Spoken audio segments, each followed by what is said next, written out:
नमस्कार, बहुत स्वागत है आपका अपने एमपी के इस खास बुलेटिन में। खबरों के साथ मैं हूं रीनू यादव। बुलेटिन की शुरुआत बड़ी खबर के साथ। सागर से बड़ी खबर, जहां पर भीषण आग लग गई है। जी हां, झोपड़ी में भीषण आग लगी।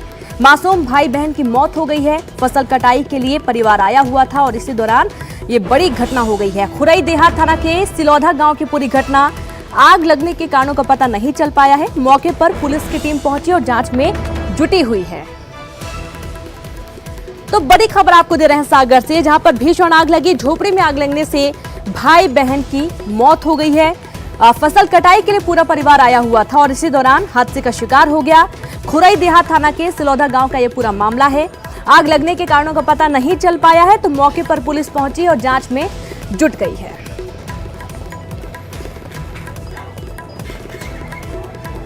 तो आप देखिए, फसल कटाई के लिए पूरा परिवार पहुंचा हुआ था और साथ में बच्चे भी यहां पर थे। आग कैसे लगी ये तो क्लियर नहीं हो पाया है, लेकिन हाँ, इस आगजनी में मासूम भाई बहनों की मौत हो गई है और इसके चलते अब पूरा परिवार शोक में डूबा हुआ है। तो कहीं ना कहीं कह सकते हैं कि एक बड़ी लापरवाही भी है। और ये लापरवाही किसने की है या फिर आग कैसे लगी है, ये तमाम जांच का विषय है। पुलिस मौके पर पहुंची हुई है, जांच में जुटी हुई है। सागर से बड़ी खबर है, जहां पर आग लग गई।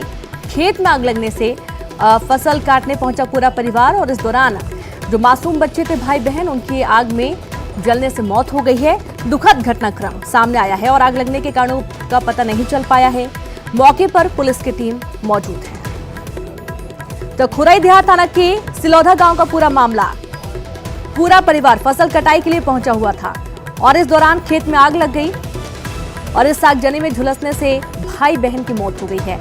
आग कैसे लगी, कारण क्या था या फिर किसी ने लगाई है, ये तमाम जांच का विषय है। पुलिस मौके पर पहुंची हुई है और जांच में जुट गई है। तो आप ये तस्वीरें देखिए, आग को काफी मशक्कत के बाद बुझाया जा सका और चूंकि फसल खड़ी फसल थी, कटने के लिए तैयार थी और ये फसल कटाई के लिए पूरा परिवार पहुंचा था खेत, जहां पर आग लगी और आग में झुलसने से भाई बहन की मौत हो गई।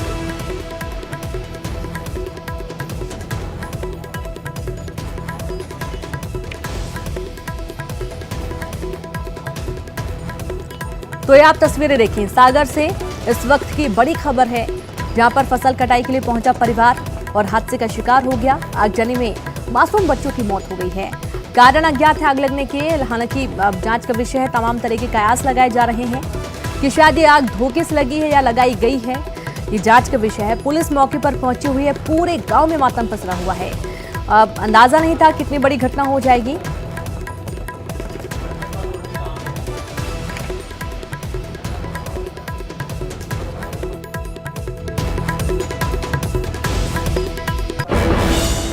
और एक और आग से जुड़ी खबर ग्वालियर से, जहां कमला राजा अस्पताल में भीषण आग लग गई है। अब आप देखिए कि आगजनी की जो घटनाएं वो तेजी से बढ़ती जा रही हैं। अस्पताल में आग लग गई। शॉर्ट सर्किट की वजह से आग लगने के कारणों का खुलासा हुआ है और आग लगने के बाद मरीजों को वार्ड से बाहर निकाला गया। मरीजों को सुरक्षित बाहर हालांकि निकाल लिया गया है। फायर ब्रिगेड ने आग पर काबू पाया। एक बड़ा हादसा हो सकता था, झुलस भी सकते थे मरीज, उनकी जान भी जा सकती थी। और ये न्यूज़ 18 एक्सक्लूसिव तस्वीरें आपकी टीवी स्क्रीन पर है, जहां पर कमला राजा अस्पताल में आग लगी और आग देखते ही देखते जैसे फैल गई, तुरंत वहां पर मौजूद जो कर्मचारी थे, जो वार्ड बॉय थे, सभी ने मरीजों को सुरक्षित बाहर निकाल लिया। और संवाददाता सुशील कौशिक जुड़ गए हैं। सुशील, शॉर्ट सर्किट की वजह से आग लगी थी, फिलहाल अभी क्या हालात बने हुए हैं? देखिए रेणु, आग पूरी तरह से बुझा ली गई और यहाँ एक कहा जाए तो बड़ा हादसा होने से टल गया। कमला राजा अस्पताल का जो टीवी वार्ड का लगा हुआ हिस्सा है, उस हिस्से में आग लगी थी और अचानक आग लगने से वहां अफरा तफरी मच गई और आग लगते ही वहां जो मरीज थे उनको बाहर निकाला गया और उसके बाद जो है वहां आग बुझाने के उपाय किए गए। हालांकि संसाधन जो होना चाहिए, फायर फाइटर और जो तमाम साधन होना चाहिए आग बुझाने के, वो आज कमला राजा में उस समय देखने के लिए नहीं मिले जब ये आगजनी की वारदात हुई। थोड़ी देर बाद जो है खबर मिलने के बाद नगर निगम की दमकल वहां पहुंची, आग पर काबू पाया गया। तो एक बार फिर से कमला राजा अस्पताल में जो कहीं ना कहीं जो खामियां हैं वो उजागर हुई है इस घटना के बाद। अगर इस तरह से कोई बड़ा हादसा होता तो शायद यहाँ पर आग पर काबू पाने में बहुत ही परेशानियां होती या बड़ा हादसा भी हो सकता था यहाँ पर।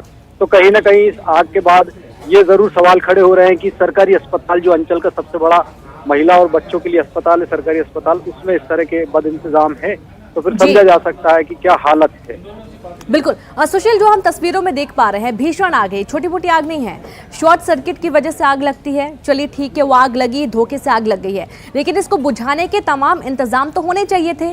सेफ्टी के तौर पर क्या इंतजाम थे यहाँ पर?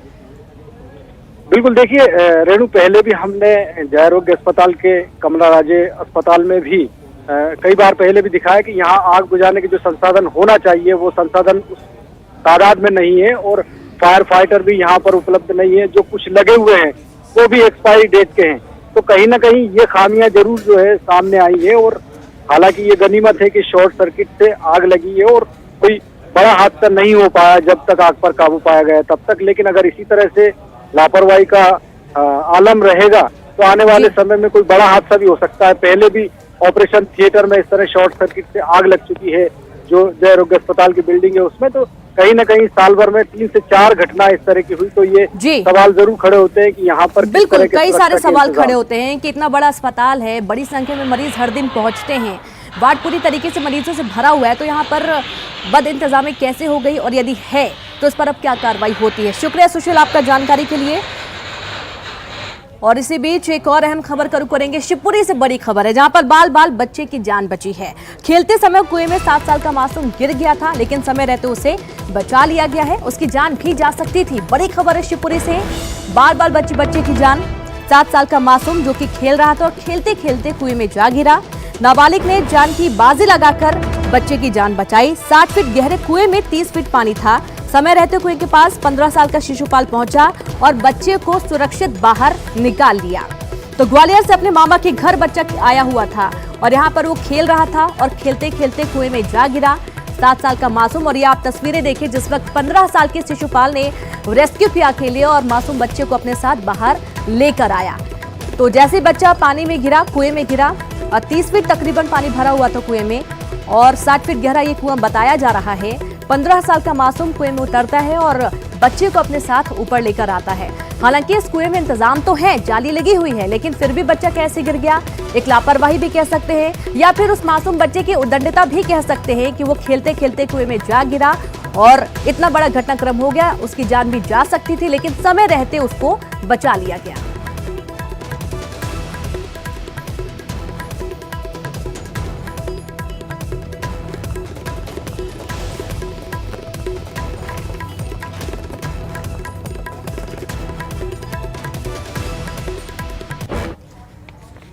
तो वहीं सीएम कमलनाथ ने दिल्ली में सोनिया गांधी से मुलाकात की और इस दौरान ताजा हालात पर चर्चा भी की गई। जिस तरीके के मामले इस वक्त देखने को आ रहे हैं, मध्य प्रदेश की राजनीति में जिस तरीके से भूचाल आया हुआ है, इन तमाम मुद्दों को लेकर बातचीत की गई है और साथ ही राज्यसभा को लेकर अहम ये मुद्दा है इस वक्त प्रदेश में भी और दिल्ली की दौड़ तक में भी यही मुद्दा गूंजा हुआ है, क्योंकि राज्यसभा चुनाव होने हैं।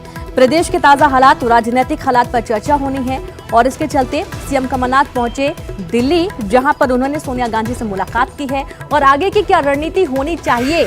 राज्यसभा चुनाव शायद इसके बाद हो सकता है कि जो सियासी हालात इस वक्त बहुत ही गर्म है वो शांत हो जाए और थोड़ी सी शांति रहेगी मध्य प्रदेश की राजनीतिक जो इस वक्त अवस्था बनी हुई है।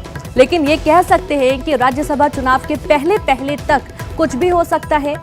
तमाम विधायकों पर नजर रखने की बात भी सामने आ रही है। यहां तक कि सीएम ने खुद कहा है प्रत्येक मंत्री को कि 10-10 विधायकों पर नजर बना के रखें।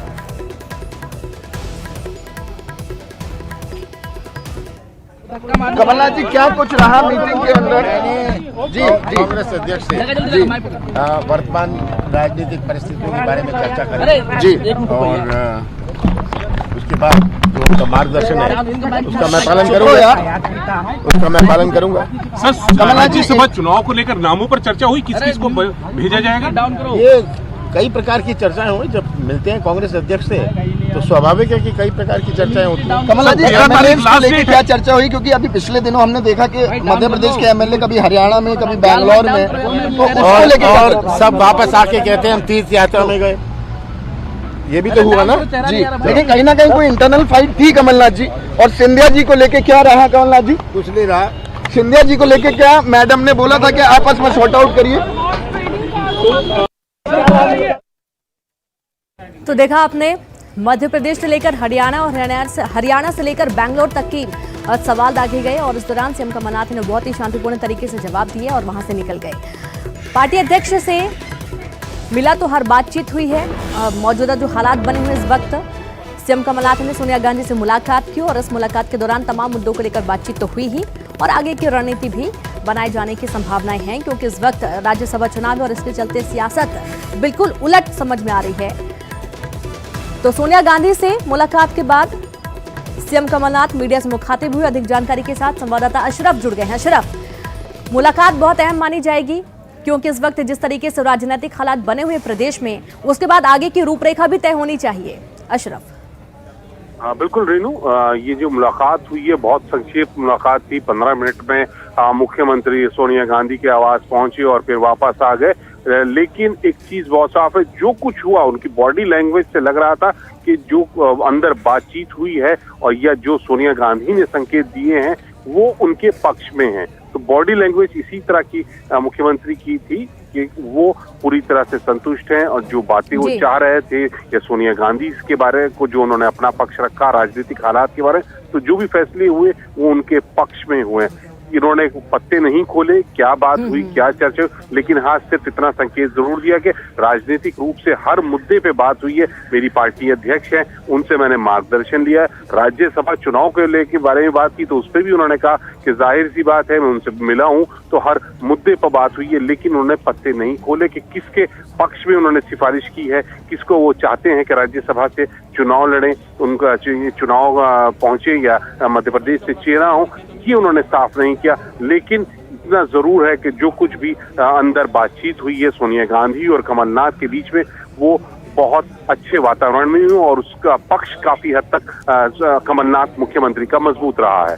रेनू बिल्कुल। अब अशरफ, एक बात और है, वैसे तो माहिर खिलाड़ी हैं ही सीएम कमलनाथ, लेकिन जिस तरीके के हालात इस वक्त देखे गए हैं, आगे यदि ऐसी कुछ स्थितियां बनती हैं तो ये कह सकते हैं कि फ्री हैंड दे रखा गया है सीएम कमलनाथ को कि सियासत में यदि रहना है, सरकार यदि अपनी 5 साल तक चलानी है तो आगे की जो रणनीति है वो पूरी की पूरी सीएम कमलनाथ के हाथों में, ताकि कोई बिखराव ना हो पार्टी के अंदर।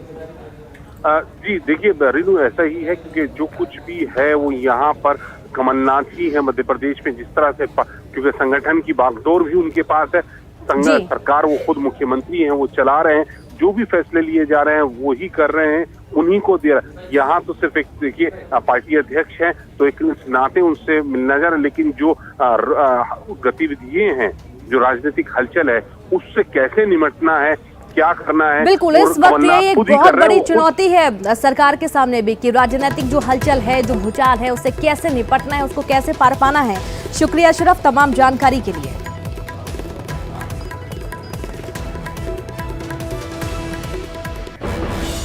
और इसी बीच एक और अहम खबर, जहां मध्य प्रदेश में जारी सियासी घमासान के बीच में भोपाल में निर्दलीय विधायक सुरेंद्र सिंह शेरा ने वित्त मंत्री तरुण भनोत से मुलाकात की और घर जाकर उन्होंने अपनी कई सारी इच्छाएं भी व्यक्त की हैं। इस मुलाकात के बाद मीडिया से वित्त मंत्री तरुण भनोत ने कहा कि सुरेंद्र सिंह शेरा हमारे बड़े भाई जैसे हैं और सारे विधायक हमारे साथ हैं। वहीं मीडिया से बातचीत करते हुए सुरेंद्र सिंह शेरा ने कहा कि वो गृह मंत्री का पद लेना चाहेंगे और राज्य की पुलिस को पब्लिक फ्रेंडली पुलिस बनाना चाहेंगे।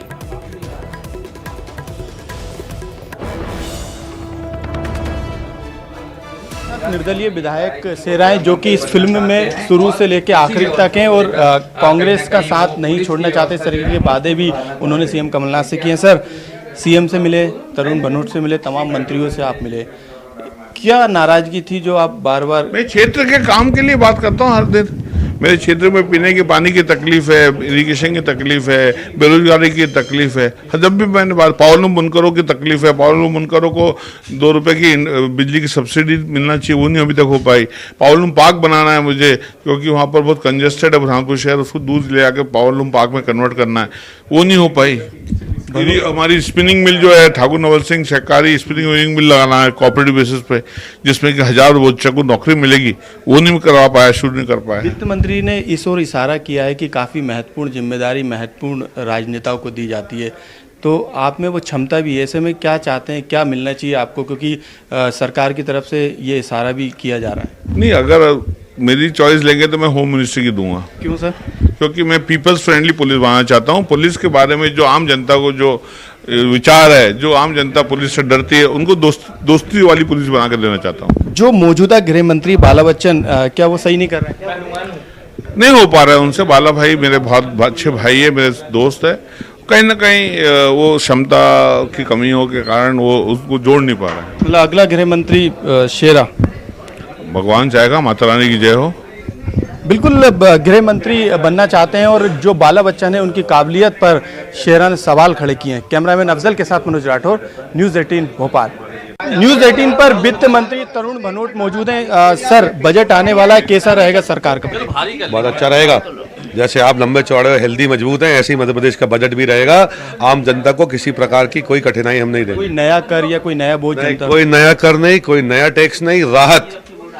जब पहले से हमारी जनता केंद्र सरकार की गलत नीतियों के कारण परेशान है, चाहे हमारे किसान हो, चाहे हमारे मजदूर हो, चाहे हमारी गृहिणियां माताएं बहनें हो, डीजल महंगा, पेट्रोल महंगा, गैस का चूल्हा महंगा, गैस का सिलेंडर महंगा, खाने पीने का सामान महंगा, सब्जी महंगी, दूध महंगा, बेरोजगारी की दर 45 साल में सबसे अधिक है ना, रुपए का मूल्य सबसे अधिक। मतलब बहुत अच्छा बजट रहने वाला है। लेकिन अच्छा क्या, हमारे सामने भी आर्थिक चुनौतियां हैं। एक बात का जरूर विश्वास दिलाता हूं कि इन कठिन परिस्थितियों में भी माननीय कमलनाथ जी की सरकार उनके नेतृत्व में एक ऐसा बजट लेके आएगी जिससे आम जनता के ऊपर मध्य प्रदेश की कोई भी नया बोझ नहीं। सर, बजट से पहले शेरा जो है निर्दलीय विधायक आपसे मिले, क्या मुलाकात हुई है, क्या मांगे उनकी? मुलाकात हुई, बहुत सी बात भी हुई।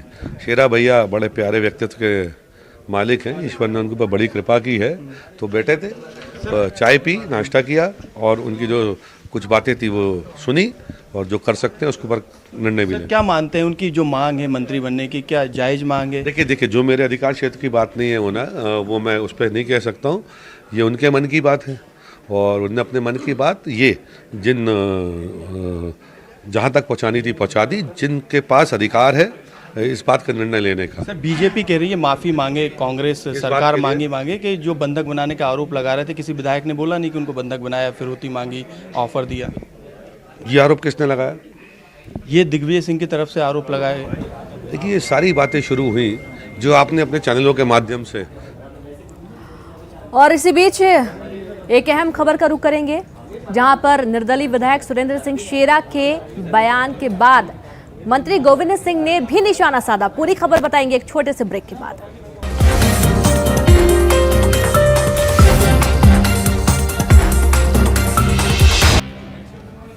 ब्रेक के बाद एक बार फिर से आप सभी का स्वागत है। जैसा कि हमने आपको दिखाया, सुरेंद्र सिंह शेरा जो कि निर्दलीय विधायक, उन्होंने अपनी इच्छा जताई है। इस पर कैबिनेट मंत्री डॉक्टर गोविंद सिंह का बयान आया है, उन्होंने तंज कसा है। उनका कहना है कि विधायकों के साथ मारपीट की गई है, उन्हें प्रताड़ित किया गया है, जान से मारने की धमकी दी गई है। डर के मारे विधायक मीडिया के सामने कुछ भी बोल रहे हैं।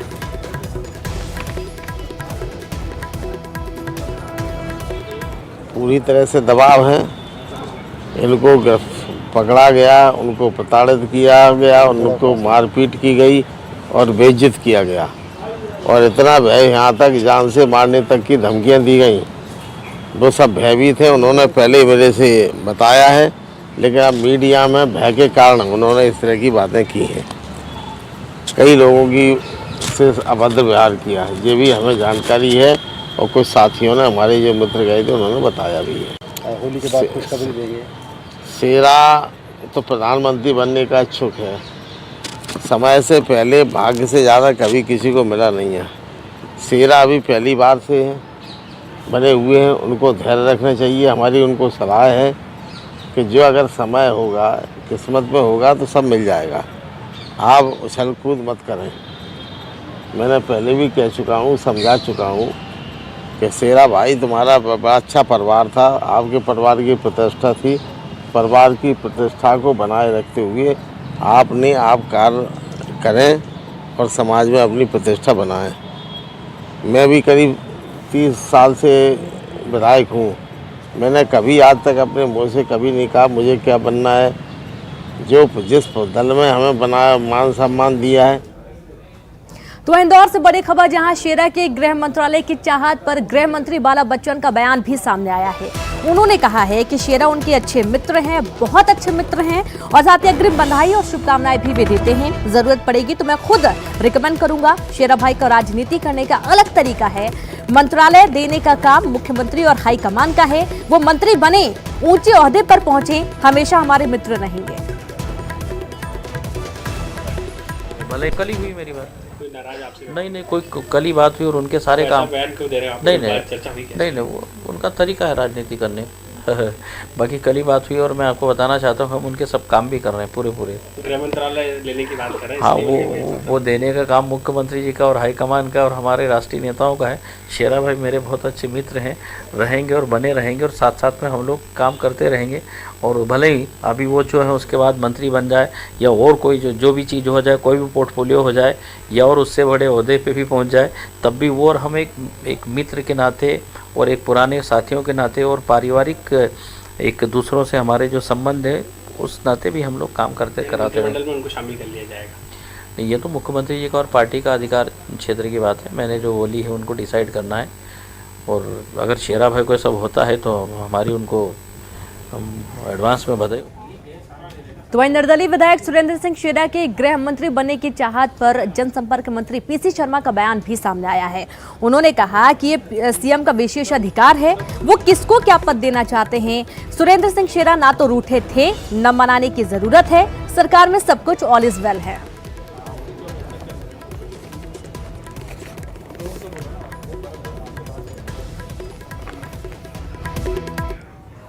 और साथ ही सपना से बड़ी खबर, जहां फूड पॉइजनिंग का कहर देखने को मिला है। फूड पॉइजनिंग से 7 लोग बीमार हो गए हैं। जिला अस्पताल में सभी को भर्ती कराया गया, वहां पर उनका इलाज जारी है। उचेहरा थाना क्षेत्र की यह पूरी घटना सामने आई है, जहां पर तकरीबन 7 लोग फूड पॉइजनिंग का शिकार हुए हैं। रात में अचानक से तबियत खराब हुई, खाना खाने के बाद तबियत खराब हुई और सभी को अस्पताल भर्ती किया गया। आप ये तस्वीरें देखिए, जहाँ पर बच्चे भी इसमें शामिल हैं। तकरीबन 7 लोग हैं जिनकी तबियत खराब हुई। फूड पॉइजनिंग के चलते हालत खराब होने पर देर रात इन्हें अस्पताल भर्ती किया गया।